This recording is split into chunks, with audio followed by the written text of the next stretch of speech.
All right, well, this is Aaron Squire coming to you guys again this week. Holy crap, I have a sort of new person back on, Mokog, Mr. Controlling the Auction House, auctioneer guy, coming back to maybe enlighten us on a couple of things. Although that's kind of a surprise because we didn't talk about that before. But we're at episode 68, Mythic What? Armies of Myth. What? As I would say Hi. if I was like, my 5-year-old, that's when I say what. He goes, what? It's just the same thing. Tonight on Deck Building the Squire, we're going to talk about the new test server that you need to get on if you haven't got on it. We're going to talk about the new Gauntlet mode. We're going to talk about the fact that they released all the cards for Armies of Myth. And we're going to talk about Convocation, which doesn't make a lot of sense to you probably right now, but it's going to make sense in a couple of minutes. And I'm also going to talk about my Twitter feed. That's the first thing we're going to talk about. We had somebody on my Twitter feed talk about autograph signing and how that was a big problem for them. So seems like a good segue. Mokog, anything to enlighten us about the markets and how things are going in Hex right now? I know I kind of sprung that on you, but I don't know if you have anything to say to that effect.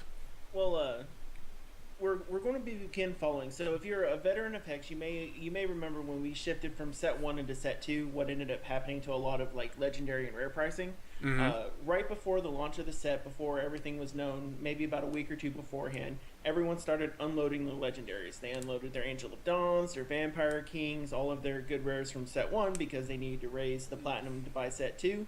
So you saw some price drops. We should expect something similar. We should expect set one and set two cards, less set one, more set two, to go through a price dip while people just try to unload everything.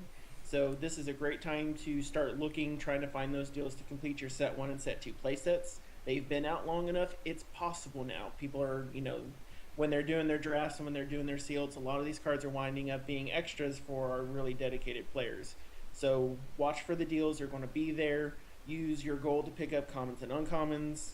Gold has a lot of good value. You might even be able to pick up some lower end rares as well.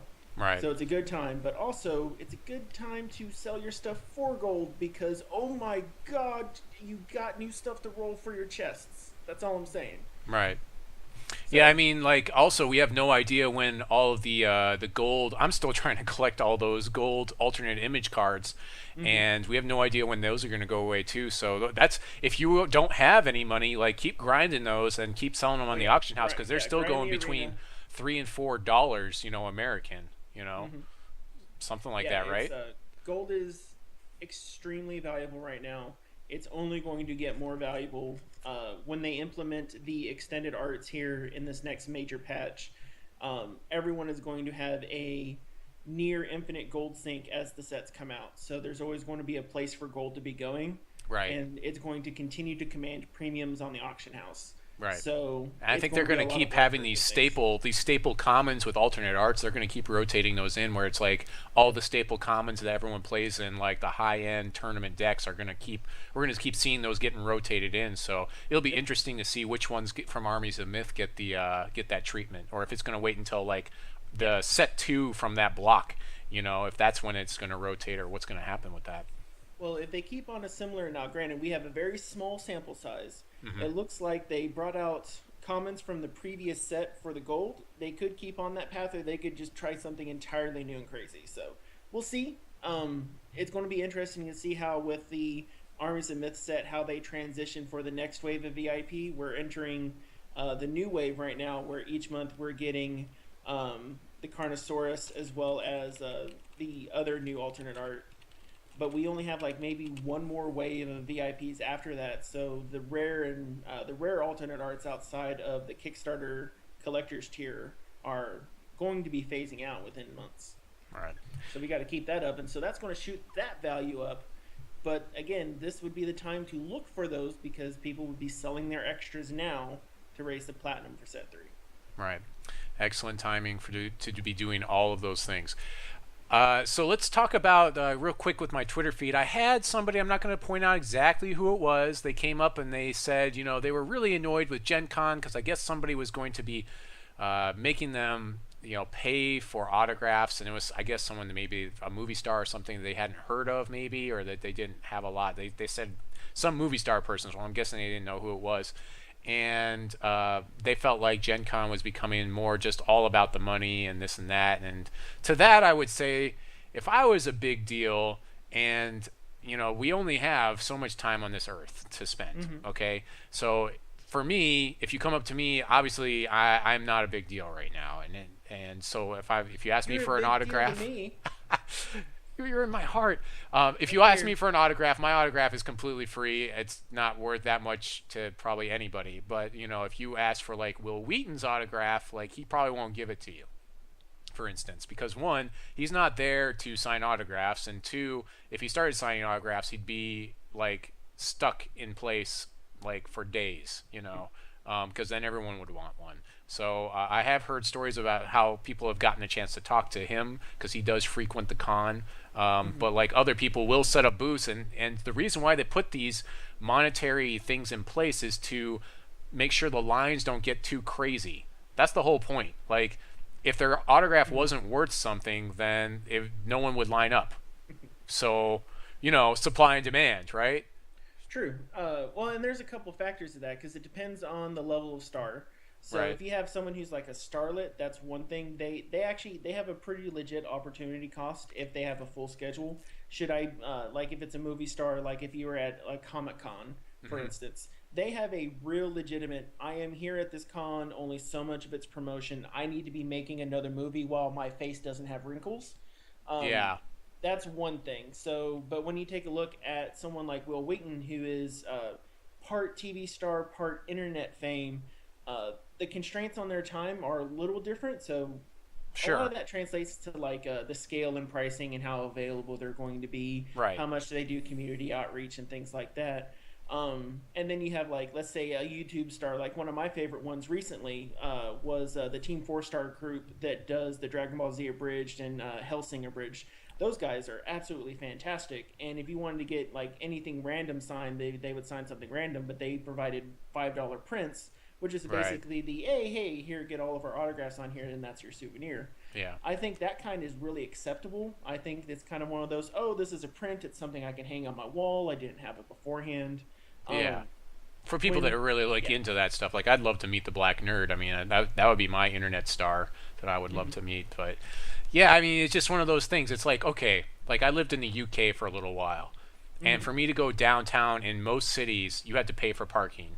And I could complain about how much, like, most of the time in America, like, we don't pay for parking hardly anywhere, except for maybe at stadiums and stuff like that.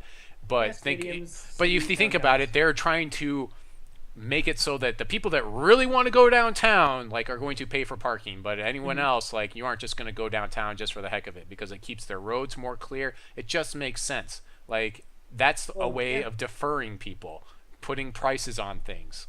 Well, because if you think like a big downtown, like London is a big one because it's been a city for hundreds of years at this point. Oh, yeah. Every bit of real estate has an inherent value, and because especially London being a financial center of the world, many companies need to be there, and the need to be there can trump very quickly parking because they have a transit system. So paying for parking is kind of one of those, if you want to make sure that there's a parking structure for your little vehicle to make sure that you can do whatever business you think is there, you're paying for the opportunity. Now, generally in the States, especially like in the suburbs and now at the big cities, we have a lot of land. We are a big country. We're not like China big, but we're a big deal. We're sizable. And we've got the space to have the parking there. Right. So in like a suburb, it doesn't make sense. But then again, you have things like events and attractions where you have thousands of people coming in. If you want your specific spot, that's what it's for. And you can take the same thing to autographs. So if you can use it as a separator, but it's also, to reduce the lines, but it's also good for compensating them for being there. Yeah. Because PR is only worth so much, especially once you reach a certain level. Yeah. So like Chris Hemsworth is going to be asked to do autographs pretty much anywhere he goes within a select set of few places, like where they know him and he's like a constant regular customer. But everywhere else that he's going to get spotted, there's going to be a small mob of hey, sign my shirt, or hey, here's my my ball cap that matches your branding, please sign this for me. And that takes time, and they're people too. But you can always have my autograph. You don't own them. You know, you don't own movie stars. I mean, you may think that you do, but you know, you don't really. You can't. But, like, and when you think, yeah, and especially like if you think about Gen Con, you know, Gen Con, they may have had to have paid to have someone there, or maybe they went there as a favor to one of the people at the con, and the reason I'm sure was the is con because at they least had the compensates time. them with like rooms and things. Yeah, You know, I'm sure I that hope so. they hook them up that way. So you know, because it takes time out of the schedule. You know, time is money. They're still doing the business. They're managing themselves and their brands. But you're asking a business major this, so and especially someone who likes economics, it Yeah. makes sense to me. But you have to handle it delicately because you're still managing your brand and your perception. You know, there's always the person, and then there is the business of the person, and you have to be able to respect both. Right. All right. So let's move on to actually talking about some hex. Now that we're through the woods, I think we got both two different perspectives there, which are pretty similar. I mean, I can understand the other side of things. You know, you don't want to spend a lot of money on stuff. We're all trying to save money, but I hope that that's clear for people that may have been on the ropes there. But let's talk about the test server. So the test server went live yesterday. I had one patch. Mokog just told me he had to patch again. So they're doing, you know, continual updates. But tomorrow, make sure you get on this test server because if you win, I believe you get like 19 packs of cards for Huh? the game, something like that. But they've I thought got it was the if you took first, it was like 50. it was like 50, yeah, but like just if you're in the top 8, you get 19 if something happens in the top 8, but they've got a draft tournament tomorrow. Make sure you're showing up for that. I probably won't be there. I did plan ahead to have like a cookout at my house, so you know, people that I know that are in my area, I mean, you can stop by for some burgers if you like, uh but do make sure you're making it out. Even if I'm not there, I'll be there in spirit. You know, I may just try to log on just to add to the chaos, and but I probably won't be able to play it. But yeah, tomorrow it looks like it's going to be 9 a.m. Pacific time, so that's like 11 a.m. Central time for my time. I'm not sure what time that is. Your time, Mokog. You're Oh, that's Central my too. time. Okay, Oh well, yeah. so like 11 a.m. Central, which means it's like 10 a.m. Mountain time and 12 a.m. Or 12 rather noon time for the what would that be Atlantic time or East Coast time rather. Yeah. Uh, yeah. Eastern Standard. But yeah, there's that. But even if you're not going to play in that tournament, make sure you log on because you can do like spend a lot of money. They're giving you like $1,000 basically. It says Yep. 100,000 platinum, which is like $1,000 to spend. So make sure you're playing some tournaments and different things, trying out the new cards. All the armies of myth stuff's on there. They also gave you a ton of gold to spend. So Oh, like a you can have a million lot of gold. stuff. It's so They give you like a awesome. million gold. The thing is for like other people that like all of your Kickstarter stuff isn't on there. So like you know, if you had other things from your Kickstarter, like your collection isn't on there, so you're starting from ground zero. So it's a good time to stream and to try stuff out. They have you go ahead and recreate your account and start off with a starter deck, so you can maybe like one of the things I'm thinking about doing is trying the starter deck in the arena and seeing how quickly I can grind stuff up without spending money, and then you know see what I can do that way. But it depends how long this thing goes for and how much time I've got. But yeah, it should be a great time. I encourage everyone to get out. Mokog, what do you think about it? So when I jumped in, I'm like, okay, I've got to try some of this stuff out because I got in yesterday. I started playing around. First thing I tried out was the Gauntlet. I enjoyed the Gauntlet experience. I went Gauntlet sealed. Uh, After, of course, I went and bought a ton of packs and you know spent 10 minutes opening packs. I went and took a starter deck into the arena just to kind of you know get a feel for the starter deck. You know, run it through that Which first. starter deck did you go with? I went with the Veteran starter deck. I I went wanted to with see the how the eggs elves. play. Yeah, I just yeah I went with the what was it, Ruby Wild Elves. Anyways, continue.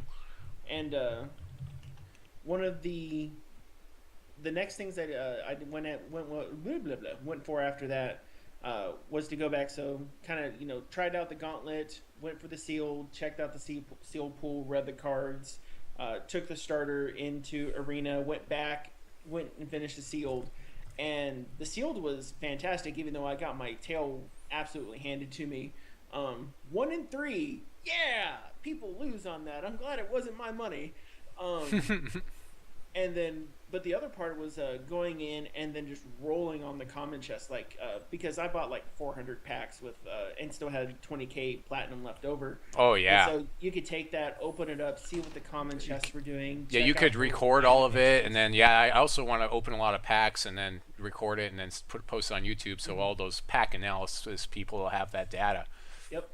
And then opening up primals. The one thing, like one of the big things I noticed beforehand is on live server right now, when you get a primal, it tells you whether it's a set 1 primal or a set 2 primal when you buy them from the store. Buying the packs on mass, I did not get the primal notification. So when I first went in and looked, I'm like, I just bought 400 packs and I didn't get a single primal. Goodness, I've had ossuary luck at this point. And then I go back and I'm like, oh, they're right there. Never mind. I had Mokog luck. It seems like, yeah, with the primals especially, like it doesn't change them into primals. You just get an additional pack, which is a primal, and that's I think due to I got my first primal pack from a draft the other day where like it gave me my rewards, and it was like, yeah, I was like, oh, that means it just added on to the prize, so I was gonna get that primal no matter what. Awesome. Yep. So I mean, it's an additional pack whenever a pack is generated, and there's about a 2% chance whenever a pack occurs. So ideally, out of when you buy 100 packs, you should ideally get 2 primal packs. Sometimes 3. Between 1 and 3, basically. Yeah. 3. If you're really lucky, I've seen it proc as many as 5. Wow. In a 100 set before. In fact, I had that happen once in the Shards of Fate time, which was great for like advancing the collection. And I think the largest proc I had during Shattered Destiny was a 4 proc once. Yeah, it'd be interesting to see if like the algorithm is such that like every time it doesn't proc, like the percentage goes up. So that way, you know what I'm saying? Like if somebody like bought a bunch and it didn't proc, like your percentage is higher or something like that. But it probably doesn't work that way. It's probably a flat rate, but you know. I think from what I've seen so far, it appears to be a flat rate. But that rate may change depending on the date, because we do know that they control the proc rate. That's one of the things that's well within their power. Oh, they yeah. Try to keep, they keep it within a range, and the range basically hovers around 2%. Right. From what we've seen, because, oh my god, there are a lot of packs that are generated. So speaking of the Gauntlet, you kind of segued us a little bit there. We've got Enter the Gauntlet. This is going to be amazing for people that cannot sit down and play a lot of sealed or all in one sitting, or especially people that want to play constructed against people that really cares, because a lot of times I'll get in and I need to practice for a major tournament or something like that that's coming up, like these Hex CCG 5 shards tournaments. Oh, yeah. But like I get on and like 1 in 5 people that I play against constructed are actually serious about playing the game, because like if I play against a new player and I'm playing with some deck that's just gonna, you know, own them just because their card collection isn't as good as mine, that really wastes their time and my time, you know. So it's not exactly the match I want to see, and sometimes it can be difficult to set up time with people that you know to be online at the same time. But with this, I mean, basically the way it works is you submit your deck and you can win up to 5 wins, and you get 6 packs. Or if you lose 3 times, then you're done and you have to start another tournament. And you know, you're sealed, you get your sealed pool, you build sealed. For your constructed, you build constructed, and then you're stuck with that until you're done with your constructed run. And it's basically whenever you want to play, like you just queue in, and other people that are also on the same thing can queue against you. And yeah, seems amazing to me. Mokog, are you excited about this just a little bit? Oh yeah, absolutely. So it's really, so there's been before I go into my full thought, there's been a little bit of controversy on whether or not this was good for the constructed and whether degenerative decks will come up. I have to use the quotations because we don't have a degenerative deck yet. There's not really a deck that wins there's not I mean, that would be a degenerative deck. You could say in the last 5 shards tournament that like basically Sapphire X deck that runs what's his name, Reese the Crustcrawler, is like the degenerative deck. But I mean, there's still like I don't think there was enough people. You could just not get the thing, but I would say that, you know, there weren't enough people running maybe the aggro that Squire was running, because that seemed to you know, just come right underneath it. So you know. Now I think there may be an additional focus in the constructed queue on aggressive decks, because those should be able to run out of the gate a little bit faster. Yeah. And because if it may mean that you get more aggressive early mid-range decks versus control decks and long-range decks, and that's okay, because you can go in and that's going to form and create the meta, and it's going to be very similar to a 5 shards tournament. Right. But you could And also so play a it's hard to control say. deck if all you do is plan on playing like one match a night, you know? Like you'd be like, Yes, okay, I'm gonna sit and down, that's play the my really control important deck, part. and I'm going for a long game, you know? Yeah, because you know there's going to be people either talking on Twitter or Reddit what the current metagame is of the gauntlet, and you're Hmm. going to go on there and go, okay, a lot of people are playing aggro. I'm going to start my gauntlet with my control deck. I'm going to start it anti-aggro, and I'm going to test my builds to see what my good version of anti-aggro is. And then you can run, your gamble, so to speak, is that a lot of people will be running aggro. But that's, what everyone's perception was. That's what you went in. That's you're preparing for the meta. So you get great practice preparing for a hypothetical meta. The biggest part is that because you can still change between rounds, you're tinkering and testing the deck. It's great for taking a shell of a deck and then seeing which cards fit the best. Now, granted, you're paying to do that, but the idea being is that you're taking whatever shell that you wanted to use and you're fine-tuning to your playstyle so that when the 5 Shards Cup comes in, when the MMO or the Mom Cards events come up, when those start happening, when our $100,000 Hex major tournament, Yeah, I was gonna bring that up. event comes up, you will be familiar with the shell that you're running. You will know what other people are playing for when Right. money's on the line, and that experience is. I think it's invaluable. just better overall for everyone, you know, because it Yeah, just because felt like it was just so hard to get those constructed tournaments to run to fire off. when they don't proc, you get no practice. Plus, like if I play constructed, I really want to play like 4 rounds in a night. You know, like if I'm playing paper, any type of paper TCG, I want to play 4 rounds that night because I want to see. I don't, if I lose, I lose, but I want to see how good or bad the deck I'm running is in the meta. So when I play an 8-round tournament, like I know whereabouts I should be. Hopefully. Also, you brought up the 10K tournament, and that would hearken me to say that maybe we're getting ready to start having some sort of ELO in the game, which is basically a way of testing how good you are and matching you up properly. So with this type of a queue, you could match up. Like if I have a 500 ELO and that's where I start at, I don't match up against people with like 350 ELO. I match up against people that are in that 450 to like 550 range maybe or something like that, and that will make for more fair matches. I was really reading in on what they were talking about the matching, and I was reading a lot of the commentary on the forums on that. I think we're reading in a little too much on the gauntlet matching system right now. Uh-huh. And the reason I say that is because the gauntlet matching system acts as though there's a tournament going on with an amorphous amount of players switching. The rank that you're going to have on there is going to be probably based on your wins. So if you're at 0 wins, Oh, yeah, 0 sure. losses, that's the pool of people you're going for, and it's looking for a best match there. And I don't think you don't really care about rank at that point, because when you walk into a fresh tournament, it doesn't matter what your world ranking is. It matters what deck you brought that day and how well you're geared personally to play. Right. And I think that's kind of where they're starting with the gauntlet. Then if you get 1 win, 2 wins, 3 wins, 4 wins, 5 wins, it's going to try matching based on the record, and that's the same for sealed. Well, but That's also I'm what just I saying, read like, out of it. if there weren't enough, ELO is a good idea though. if there weren't enough constructed tournaments going on, the only thing we could pull ELO from is like draft, and that's a separate format.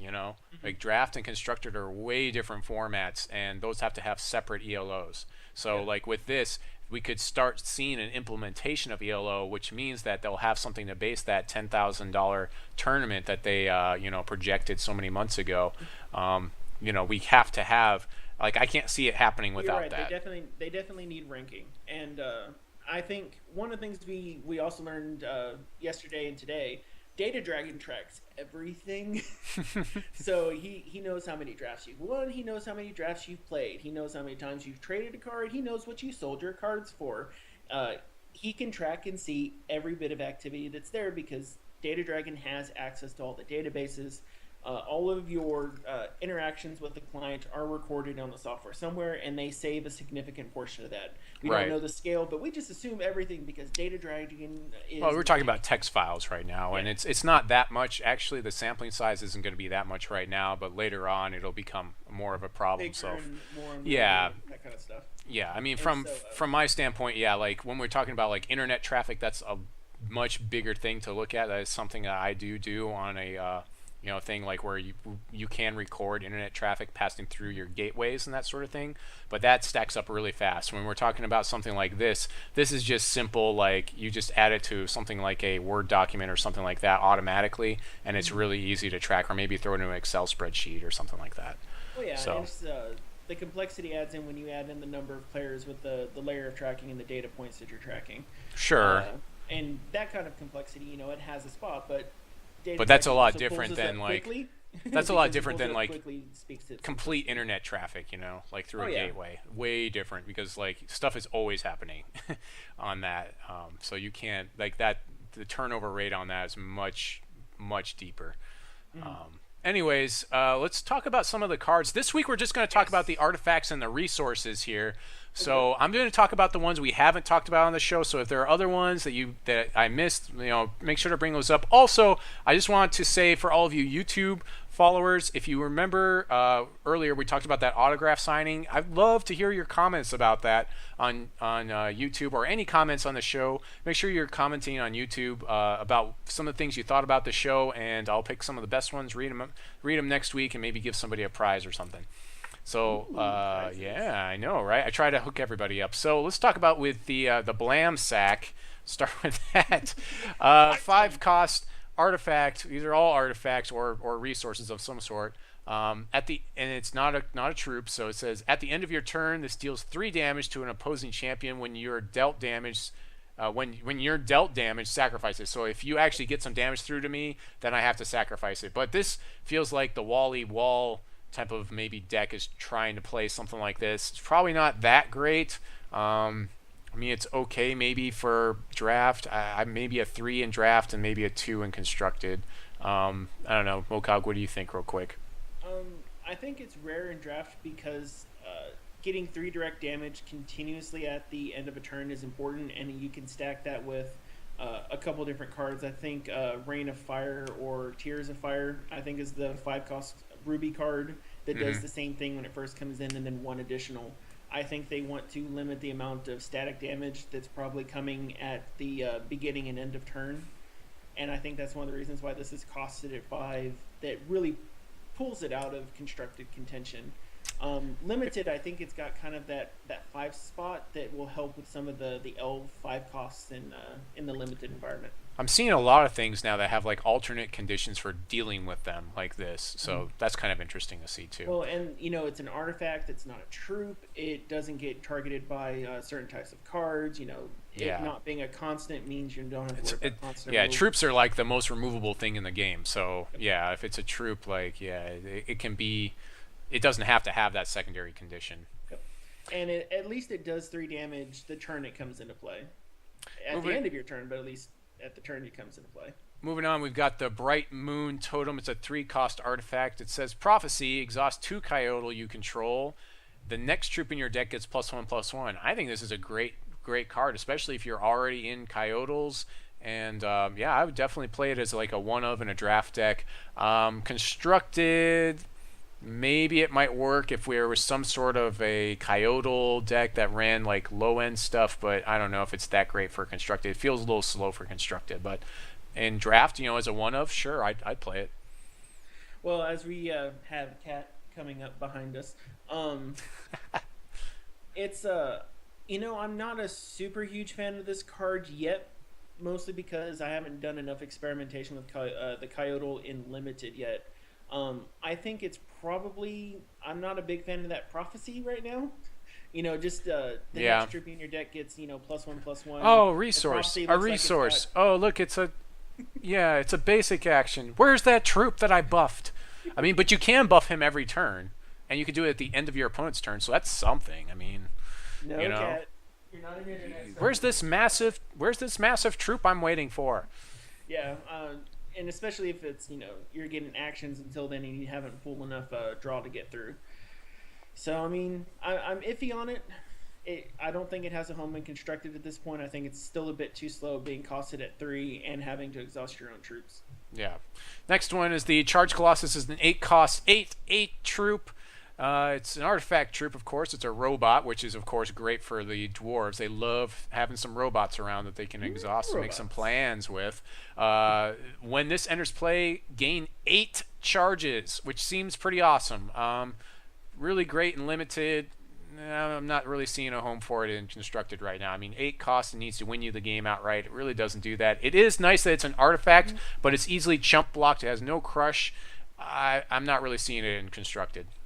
The only place that this would have in Constructed is when you can cheat it in, which would mean that it would be the only home it would have would be in an Eye of Creation deck. You would want to have it come in for your charges, so you'd be running you wouldn't be running Deer. It'd be in the Ruby, probably in the Ruby Wild version of an Eye of Creation deck that will make the most out of those 8 charges. That's where this is probably where it comes in. You may see it in some wild decks, but experimental, because essentially the only other way that you'd want to use this is you'd want to use it for maybe a second activation of a 7 cost charge ability. Seems pretty corner case, but the best spot it could see would be a 1 of in the reserves. Yeah. It's the only place I could see this guy being in Serious Constructed. Yeah, but I mean, it feels like there are much better, bigger things that you could play in its spot, you know? It just feels like there's, right now... He's got to get cheated into play. Eternal Guardian. I'd rather play Eternal Guardian than this guy, you know? Oh, well, Eternal Guardian's fun. You know? I'm just saying, like, Eternal Guardian's like, okay, like, if you can't deal with artifacts to begin with, Eternal Guardian's like, you can't deal with artifacts, and... you basically just sit here and wait for the game to end so you can kill your opponent. This guy just gets chump blocked and can't block flyers, and it's just not that great. The reason he costs 8 is not for his 8 attack and 8 defense. It's because of the charges. Yeah. So it's pay 8 to get 8 charges, and if there's a deck that needs that, he's going to fill that role. I haven't found that deck yet, but it may be next set for all I know.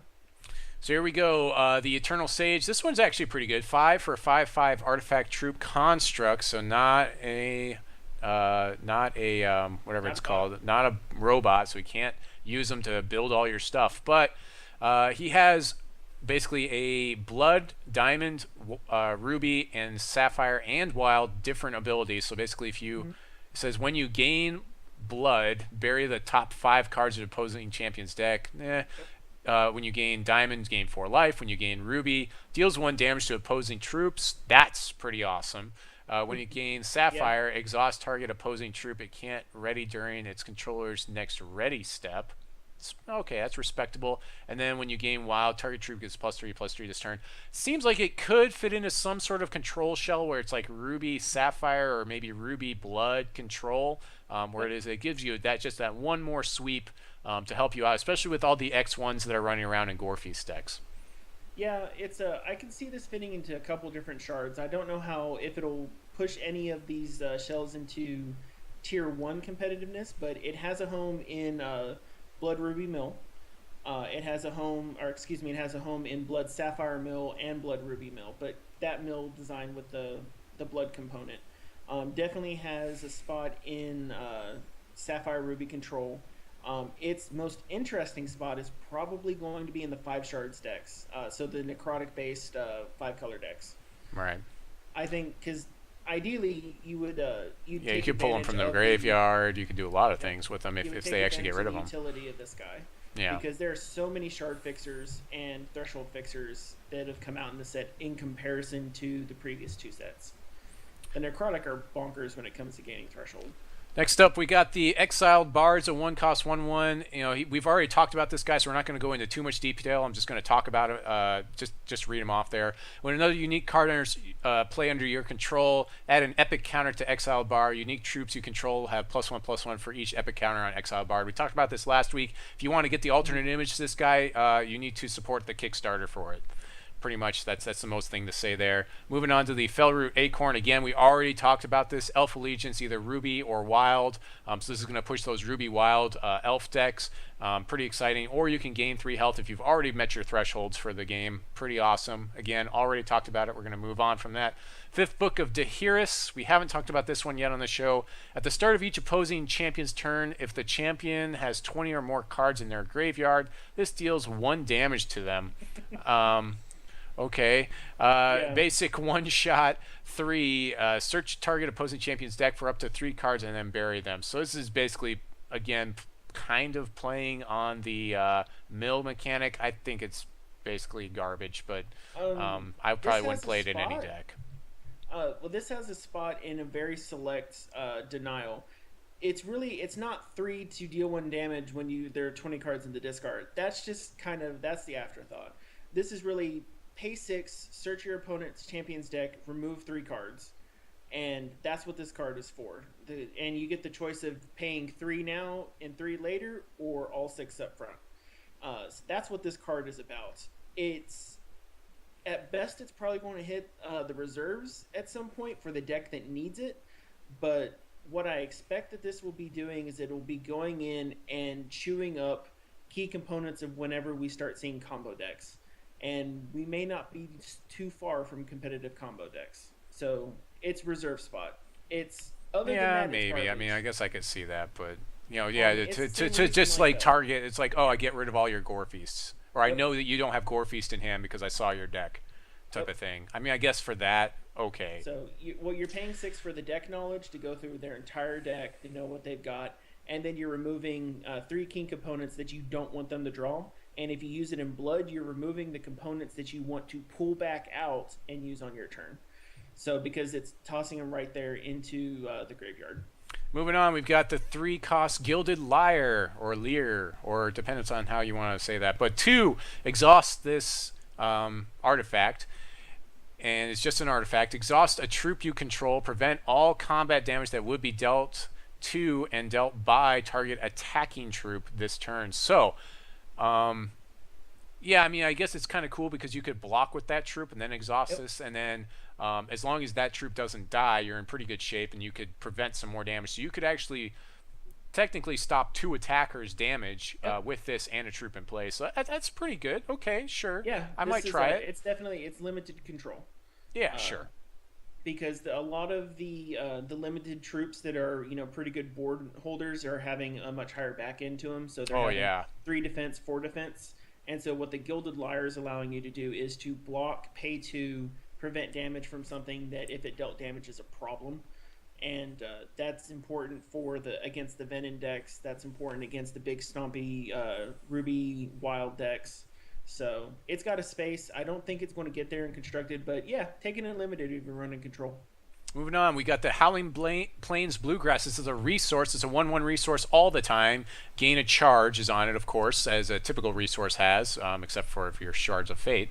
Coyote Allegiance, gain either Diamond, Sapphire, or Wild, as long as you have a Coyote. Coyote Allegiance, of course, means you either have a Coyote on the table or one in your hand. So, of course, it can give your opponent some information about what's in your hand.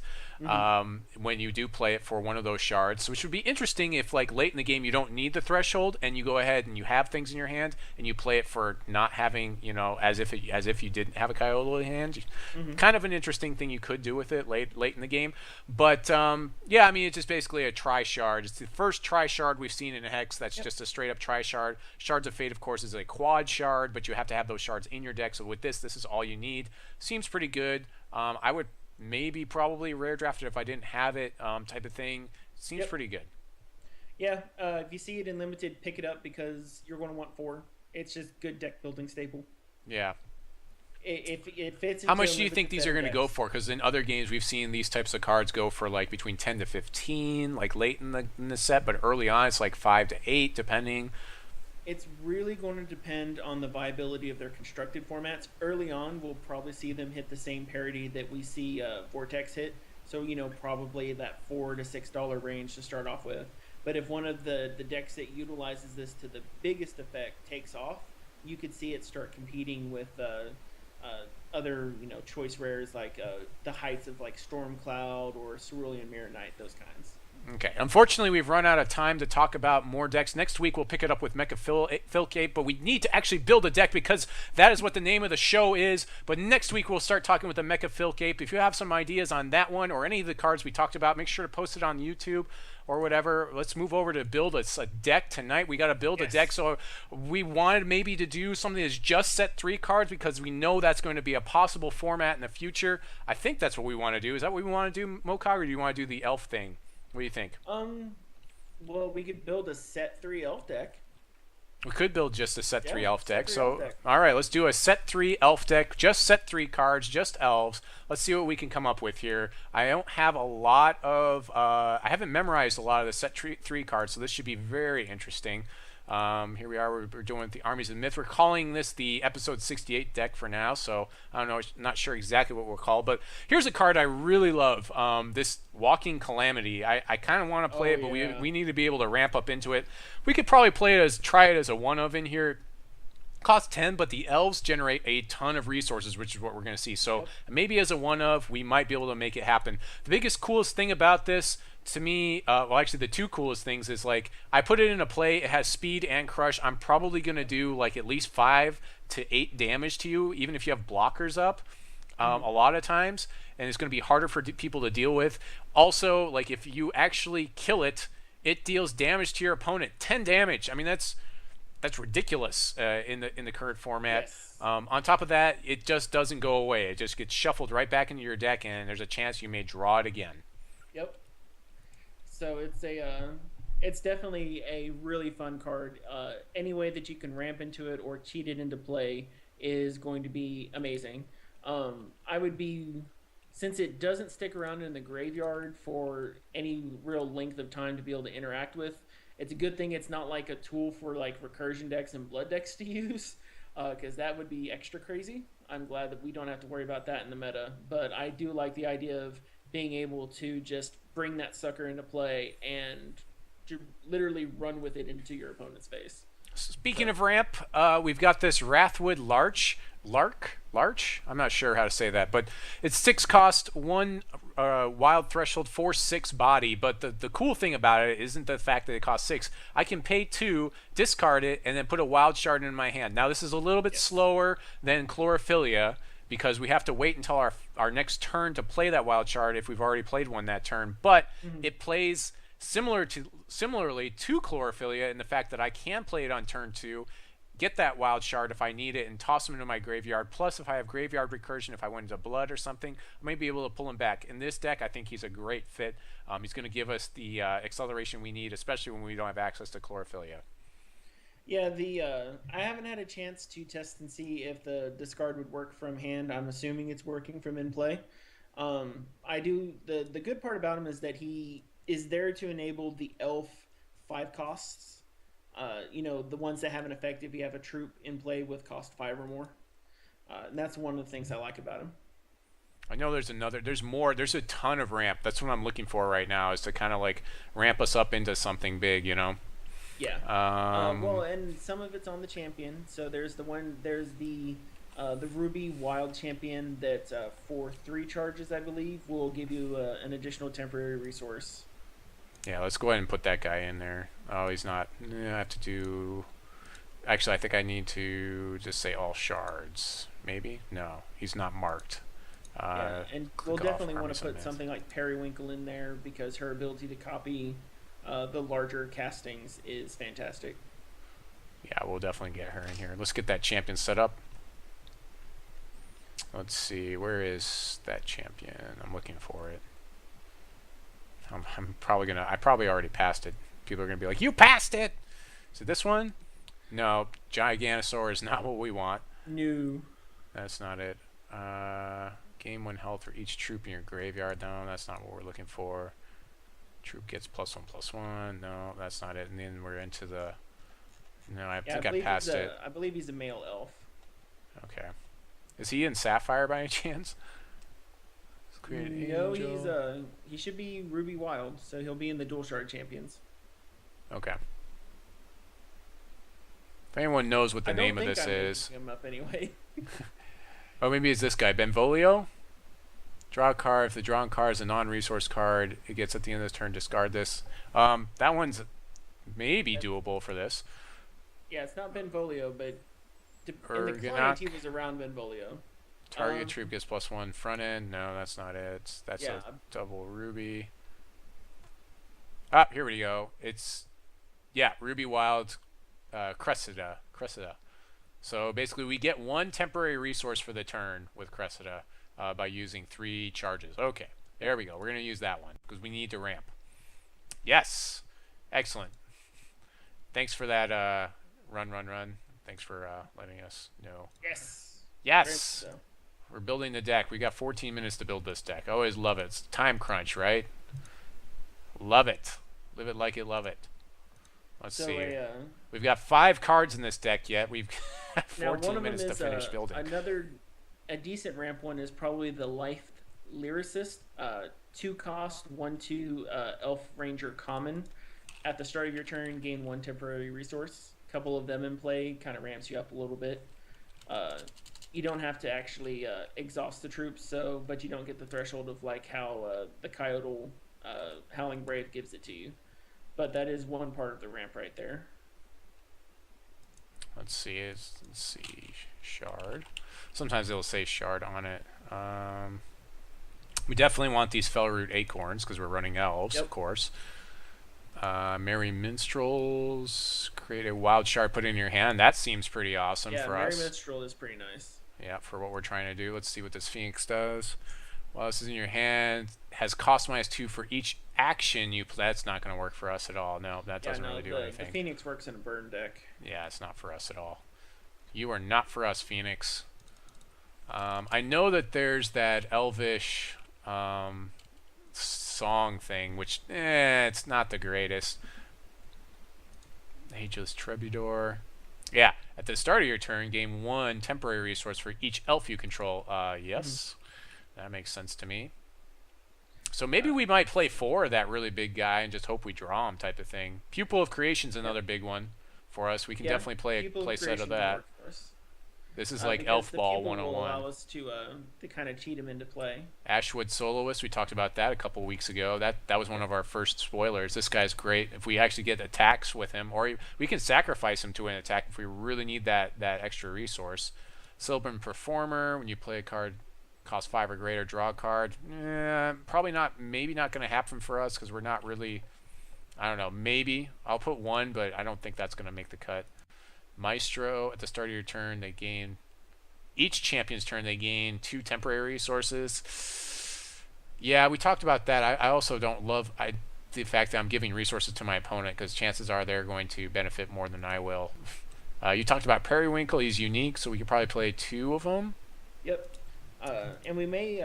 So I'm coming across an interesting uncommon that will probably help us survive while we're ramping up. Have you read Lullaby? Skydancer. Lullaby, I haven't read that one. Skydancer's a definite one. So Lullaby is a 2-cost quick action, single wild threshold. Yes, only set 3. Attacking troops. Yeah, set 3. Prevent all combat damage that would be dealt to and dealt by those troops this turn. So you can use it to save your stuff, or you could use it to basically revert your opponent's other side of the field and prevent all their damage as a quick action and wild. Lullaby is pretty cool. I would more or less reserves this just because it is really great. I think it's more for like a fog type of deck, to harken to another card from another game. But more like maybe if you're going to try to play this, you're going to play this in a deck that's trying to like mill or something like that. We should have so much defense up or so many attackers up that we don't worry that much about attacks and stuff. But I will throw it on the reserves. Have we added Ageless Troubadour? I don't think so. Let's go. Because he has a fantastic ability. At the start of your turn, gain 1 temporary resource for each elf. Yeah, we've got him. We've actually got 36 cards, including the 4 resources, so we don't have too much more wiggle room here. We could probably go ahead and step up these Walking Calamities, actually, with the way things are going. Even though it costs 10, we generate so much resources, it probably won't matter. Balthasar may be a good idea in this case, too. Which one? Balthasar. He's the starter. So when he comes upon the field, he'll find the greatest troop amongst your band. A gift of health 1 troop's defense will yield, and 1 troop's attacks will likewise fill your hand. So the idea that you gain the health and draw the cards, since we're playing a lot of stompy troops, I think Balthasar will help us get there a little bit more. He's like a 1-of buff. Like if we have this setup, he works really well. But if we don't, it's like okay, we really don't want to see him. So he's like a 1-of. Plus his body is so weak. He's really more of a spell than he is a troop. So that's the biggest reason why I would only run one of them. At the 6 cost that he's at, ideally we would play him after we played something with that had at least a 4 back end or in a 4 front end. Yeah. I'd imagine a 4/4 for 5 is well within the possibilities of this build. I don't think we have like a legit 4/4 for 5 in there, but we have some stompy stuff in there. We do have this guy. This guy is pretty awesome. That's a pretty awesome uncommon, especially for the limited play. I think this guy is just amazing. See, so fast. I mean, a lot of stuff is pretty fast in this deck. We aren't even really super in the Ruby. Sylvan Duet I don't especially like because it just feels like it costs too much for the gain, and we have so many elves that are going to give us resources. This probably won't matter that much to us. Yeah, I think we're really just kind of splashing Ruby. I mean, we got a couple of Ruby troops, which are nice. We kind of want to drop early, but beyond that, Army of Myth isn't going to work for us because it's in Diamond. Yeah. I think we're pretty much there. We're ready to start cutting and throwing the other shards in. Of course, there's a lot we could have done with this deck, but we built this deck in like 14 minutes. So you can give us a little bit of a break on that one. I think it's pretty good for the fact that we do need some damage though. This Fiery Indignation I think is a great one to have. Yeah, card Fiery with 5 or great. Good. That's definitely a good one for removal. It's going to be able to possibly do up to 5 damage to target troop. The only issue with it is it only kills troops. So we would like to have Ruby damage that actually can go straight to our opponent's face. But that's what we have here. +2 and Swift Strike's pretty awesome. Probably toss into the reserves. Probably bad. That lunge isn't bad. Ruby has a pretty nifty combat trick, Skewer. So it deals 3 damage to a target troop, but if that troop has 1 defense or less, you deal 3 damage directly to the controller. That's really good for like taking care of spiders, taking care of like 1 health flyers, those kinds of things. So that's a nice little common combat trick that for this deck may hit the reserves, but it may be really fun for the burn decks and some of the other stuff. I don't think we don't want to include something like Tribal Warfare, do we? I mean, it's a 5 cost, quick action. Yeah, I'm looking for like efficient like damage output right now. That's what I'm looking for. Something that deals damage that's 3 or less. 5 or greater, do 2 damage to target champion or troop. Now this isn't bad. Like maybe a 1 of playing with fire or 2 of playing with fire. That's not bad. We just have to play with we have to look at how many 5 ofs we have in the deck. We're just kind of like throwing stuff together right now. We have to see. 5 for deal 1 damage to target champion or troop for each troop you control is probably not going to work for us. Although it's not bad. Soul of Battle. Target troop you control gets crushed. This deals double damage at the end of your turn. Sacrifice this. Well, actually, that's kind of a combo card. Well with our, yeah, as a 1 of. Black Belt is really good too, if I remember right. It's just the text is tiny on it. Deals damage. Yeah, Black Belt's super. It's just a human warrior. That's the issue with it. It's not really an elf, so we may not be able to play that. That's the only reason. Scorch is another one we could play in here. Probably more on the reserves than on the main deck. It only deals 1, but we can play it. 1 for 0, and we don't have anything that buffs that outputting damage. And we got that Vine Lash. All right, so I think we're ready to go to the deck here and see what we can do with the deck. So let's go ahead and say shard, so I can make sure to put some wild shards in here. Of course, I have to click off the Armies of Myth to get the wild shards to come up. The ruby shards and the wild shards, as it were. And again, like if we had access to Shards of Fate, we would definitely play the Shards of Savagery. We'd play 4 of these in there, and we would be set. We wouldn't have to worry about like I think after Armies of Myth comes out, Shards of Fate is hardly going to see play. Just because people really want those charges, and like the exhaustion of Shards of Fate coming into play is really just too bad, so sad type of thing. Yeah, it's got great flexibility, but the only place Shards of Fate will have a spot for might be the 5-shard deck, and even then, probably not. The dual shards would fill its space too well. I lost my wild shards. But we need the wild shards. I know we need the wild things are. It's the wild child, right? All right, so there we go. So let's count up our shards real quick and see how much we have to cut. We actually don't have to cut that much. It's nice. Playing with one set, like, it does kind of lend itself to nice, easy builds because there's not that many options. We got 16. That's 20. So let's just go up to 24 for now, shards. So there you go. Yeah, There's we 24. for this one. We'll figure out the ratios in a minute. We are about 4 minutes out from finishing up this episode. We need to figure out what to cut and what not to cut. Our curve isn't horrible. These 5 drops, I believe, are the tree thingy, which means it actually costs 2. Where is that thingy? Here, no, it's the it's the Bladedancer. So Yeah, maybe Bladedancers are 5-coster. maybe. Well, it depends on like other things too, I guess. I'm gonna go down to 3 on those just in case. Balthasar will keep him in at 6. That's fine. Oh, it's the 6 cost. That's what it is. Wrathwood Larch. How many are we running of the Larch? We have to play a playset of these because this actually gives us resources. Okay. So we have to play a playset of these. Plus, it only casts for 2.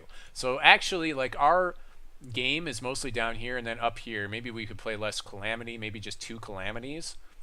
I mean, but the thing is, it feels like we need Calamity to close out a game. Calamity seems The only thing, like everything else is just like little dwarves, little elves, little elves that get squashed by things. Pupil of Creation. Let's see here. Move, encounters, reveal. So the problem is, it says when you play a card with 5 or greater, add a creation counter to this. We only have not that many things with 5 or greater, so this feels more like a one of now. This Pupil of Creation, if we even play it at all. I think in this case, the Pupil of Creation is too slow. Yeah. I would say probably go ahead and cut it. Pupil of Creation is most likely going to be an Eye of Creation combo card. Or like if you actually have access to Chlorophylla and other better rampers, like that's going to be better for you. Well, yeah, I mean, it's one of those things of it's not bad to go Pupil of Creation followed by Puck the Dreamer, and then when you're turn 4 playing 5 drops. Is he an elf? So he is an elf, isn't he? So. I still like Fiery Indignation. That's like the best. This is probably the best Ruby removal in the set, honestly. Right now, even though it doesn't deal damage to your opponent's face. Soul of Battle. Yeah, I like this just because we can throw it on our dude and basically win all in the same turn if we happen to have 12 resources, which I'm not sure. Like, I haven't done the math. I'm not sure how possible that is, but as a one of, we can probably it's pull cute. That may be kind of like a turn 7 for 12 resources, depending on how many of our elves stay in play. Sure. But, well, obviously we get blown out to anything that sweeps our board state, but there's really nothing in set 3 that does that. Sweepers in set 3, especially if you're not attacking. There's a diamond one that costs 7, but yeah. Target troop you control with Crush. This deals double damage. Okay, that's fine. I keep looking at it. I'm like, what is that? I have to cut something though. Balthasar is fun, but I don't know. I'm worried about him. Well, there's some other stuff. Balthasar is what helps give you the gas later in turns, and it's just because he should not be your first big drop. If he is, he gives you a little bit of gas, but he should be your second large drop because he's going to give you those cards necessary to continue dropping troops. This is our only 1-drop as Soloist. I don't think we can get rid of that. Performer. When I play, basically this stuff where it's like when I play 5 or greater, it feels like it's not going to happen that often. It depends. Like if discarding this card counts as 5 or greater, sure. But if it doesn't, then not so much, for the Sylvan Performer. If that works that way, if I can discard that guy and draw a card, great. But I don't think it works that way because I'm not playing him. I'm discarding him. You know what I'm saying? So I don't think that would work that way. I don't see this Sylvan Performer happening for me. We got to pull that. It's a nice 2/2 body, but... it's kind of a 2/2 to work otherwise. At the start of your turn, if you have a card with 5 or greater in your hand, you get 1/0. I think I can definitely take these down again. Same reason. The 5 or greater is what's really killing these cards. Are we running the Sylvan Duet? We are not right now. The one where you just get 2 resources. Yeah, it's a 4 for 2 permanent. Yeah, we aren't right now just because it's a little bit slow. But like, I mean, Skydancer Oh, is at least better than some of those other things, even though it gives our opponent information. yeah. See, my thought was the idea with Sylvan Duet is turn one shard elf, turn two shard elf. Turn three, you might be able to pull off the Sylvan Duet so that you get two additional shards. So If I that turn played it, I'd play a four, one or a two of. If I yeah. played it in here. But it's I wouldn't, you really have to work on exactly, how well this thing can curve out to see if Sylvan Duet is what you want to play in here, if this is the only, if this is the format, if it's just a set 3 format. Mhm. So I'm not sure right now. I'm a little worried about it, honestly. I'd rather play accelerators that are either Yeah. turn one or turn two. I hate playing accelerators that are like turn 4, even though they're not that bad. Like Hex Engine. Like I know Yeah. that back when John was with Hex TCG Pro, he loved Hex Engine, and I just wasn't really that turned on for it. It had a spot in set one. Nah, yeah. Back Uh, when people were playing like all, which people were still playing, they're playing all the direct damage. What is it called? You know what I'm talking about. Life Siphon, not yeah. Life Siphon. Life Siphon? Life Siphon is direct damage, deal The other damage, one. gain health, Yeah. or burn to the ground. Whatever it was, the one that gains life. Um, let's see. We need to probably this Blade Master needs to go just down one because it's just we aren't playing the 5 drops in this deck, so we should be okay to ramp up to play a lot of these bigger cards. I think here. Plus, like if we have to, we can play these larches. I just love this card. I think this is going to be a staple. I can just see it already for wild decks. It's like that 2-point drop that that range that we kind of love having things in as the wild player that also is a big dude if we need him to be. I think it's Mm-hmm. great. So I hope to see a lot of this guy, especially in draft. He's going to be amazing. This is going to be like if you are in wild, this is going to be one of those cards you're going to like auto pick up within the first 3 picks, I could say. If you are in wild, if not, you might pass him by to force somebody else in a wild. But I Mm-hmm. think he's great. So yeah, I think this is going to be the deck for tonight. Yeah. It's I not. mean, we can It looks build it. pretty bad. The curve looks bad, but you got to remember again that all these 6 drops are actually 2 drops. So our 2 drop Yeah. range isn't 9. It's actually +4, so it's like 13. So we've got one. Our 1-point range is 4. Our 2-point range is like 13 cards. We have another 13 cards in our 3-point range, and then basically we have a bunch. We have 2 5s, and then we have this crazy Walking Calamity to try to close out the game if we can get up to those 10 resources. Again, I'm not sure if we can actually get to those 10 resources, so this would need a lot of work to make sure that you could get there. Walking Calamity may be not the direction you need to go. Maybe you want to just play elves and then just ramp into something where you just play like a big buff, like whatever it is, Stampede, I think it's called, +3/+3 and Crush. Yeah. Stampede, Uh, well, maybe. and then they also there's a new wild action that is an X cost that will basically give you a +X as well. So So we're that guy not is getting a pretty good. shard count on this either. So I'd have to manually count up the shards, but we are at Mm-hmm. time for the episode, so I do need to close things out. Hope you guys enjoyed this deck. We did, yeah, Onslaught. That's the one.